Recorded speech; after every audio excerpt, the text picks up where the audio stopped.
So this is an experiment, and I'll give it a little time, and if it doesn't work out, it doesn't work out. But I find it interesting.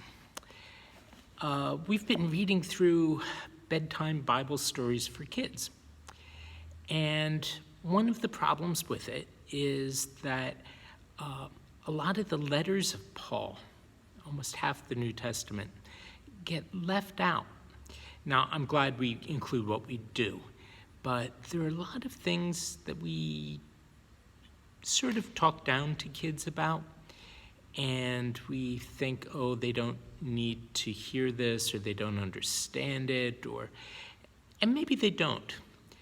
But it doesn't mean that they don't have the same questions as everybody else, or the same concerns. And Paul's letters are largely written to people that had questions or were worried about something, or just kind of scratching their heads.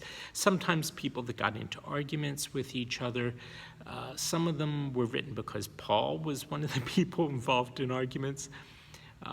Sometimes there were just some odd situations he wanted to clear up, and to sort of figure out what, as they would say, what would Jesus do?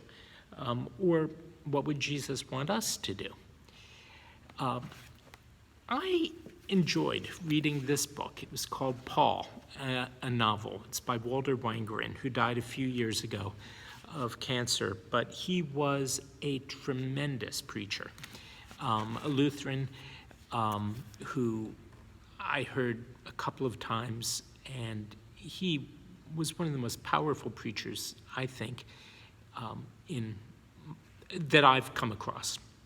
I put him up there with Tony Campolo, two wonderful, very different people, but both with a passion for the message, which is why I think Paul is exactly the person he should have been writing about, and probably whom he understood, maybe better than a lot of academics.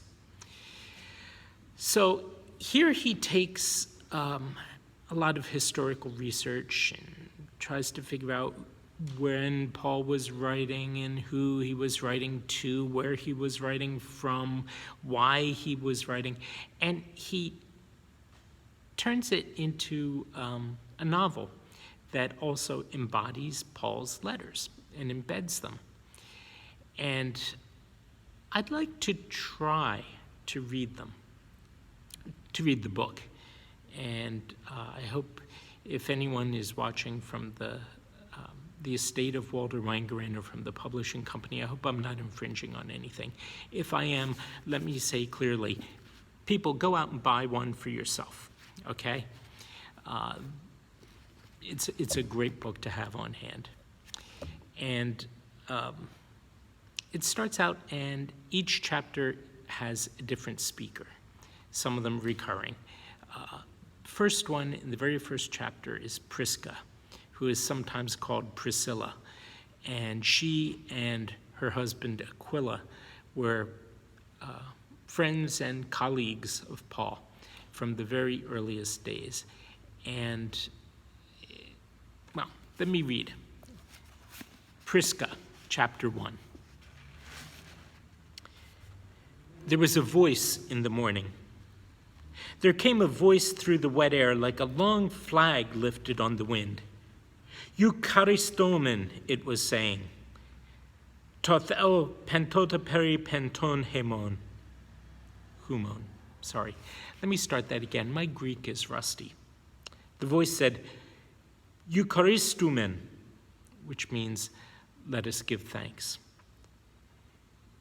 Eucharistomen, it was saying, and Totheo pentota peri penton humon. The God of all be with you all. There was this single voice which, though it came up from the city, dwelt here in the ear, like the needle end of a distant thread, saying, Menean poiumenoi epiton prosukon hemon. That voice, the bare sound of it, ever before the words made sense to me, pricked my hearing and drew me out of the house and down to the city. Truly, I had no intention of going to the market that day. Aquila was already there, delivering 3 pieces of finished goods, awnings they were, to one of the shops on the western side, the side that was blinded by the morning sun. He meant to return early with supplies. Besides that, we had no other business in the marketplace. I sat at my bench with work to hand and the dear hope of receiving a client or two. Cutting with the round-edged knife, I was, bent over the leather, my hair bound back, and none to talk to since none but me was there. 4 Sabbaths before, on the first boat to arrive since the winter storms had stilled, came a letter to me bearing the news that my mother had died. Of a broken heart, my father wrote, not 10 days after you left her alone in Rome. No, none but we was there. The news was 6 months late a-coming, but the sorrow was only 4 weeks old. I hadn't noticed it straightway. It was like the mosquito that whines below your knowing, which, when suddenly it changes pitches, makes you aware of it. So the sound of the voice rose a degree, not as if it were loud, you understand, but insistent, and I noticed it. Now, the market in the morning is a boil of human noise, empty carts clattering the stones of the road that lead away, oxen dropping a heavy foot, the mason's hammer sharping rock, and folks who will shout the nature of their wares. And I don't know the soldier that does not laugh and glance when he's free of duties and clamor when he's free of duties, and children shriek, and with what wondrous lungs the beggars bemoan their poor conditions, and some of these are philosophers who decry the rich for riches, and others of a philosophical commitment will rise up and deliver lectures unbidden in sing-song conviction. And the ladies who come to purchase surround themselves with slaves to bear their purchases away, and the men will gather under porches to gossip of governments and games, and the dogs that we hate are barking, and yet, arising like an obelisk above the human boil, that voice, not loud, never loud, but single, sole, separate. Well, if it had harmonized, I'd have lost it in the morning noise. Or if it weren't so high in the noise, so biggity sounding, I could have ignored it. Or if it had quit.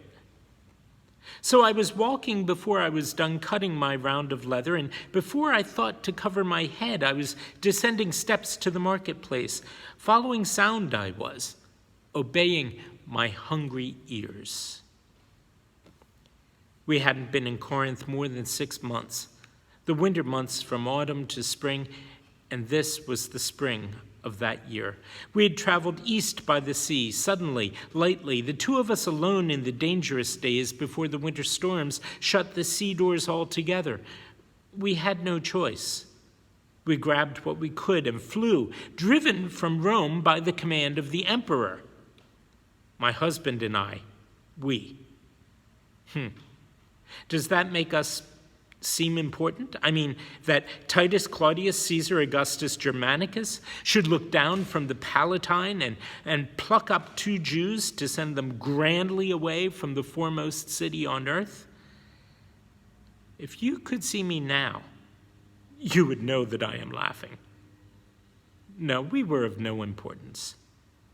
We're Jews, isn't that enough to say? Jews in an empire whose emperors grow sick with suspicion, get vomited out, or dipped in pitch and raised as flaming torches for the nighttime parties of the powerful. But forgive me. That's the bitterness speaking, and it is not enough to say.